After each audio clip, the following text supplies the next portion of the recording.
Asia কাপের শেষ ম্যাচে ভারতের বিপক্ষে ম্যাচ জেতার পর তানজিম সাকিবকে প্রশংসায় ভাসালেন অধিনায়ক সাকিব আল হাসান।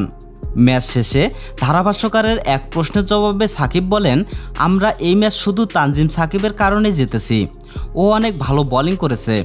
প্রথমেই ভারতের 2টি উইকেট রোহিত শর্মা ও তিলক বর্মাকে আউট করেছে তানজিম, আর এতেই ম্যাচের মোড় ঘুরে গেছে আমাদের দিকে।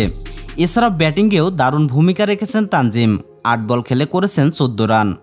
এদিকে তানজিম সাকিবের দুর্দান্ত পারফরম্যান্স ইঙ্গিত দিচ্ছে বিশ্বকাপের স্কোয়াডে জায়গা পাবেন এই পেস বোলার, আর তখন আরও ভালো পারফরম্যান্স দেখাতে পারবেন তানজিম।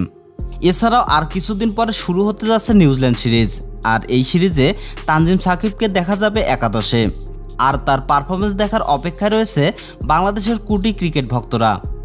তো দর্শক, তানজিম সাকিবের দুর্দান্ত 2টি উইকেট আপনাদের কাছে কেমন লেগেছে অবশ্যই কমেন্ট করে জানিয়ে দিবেন আমাদের ভিডিওর কমেন্ট বক্সে। ধন্যবাদ।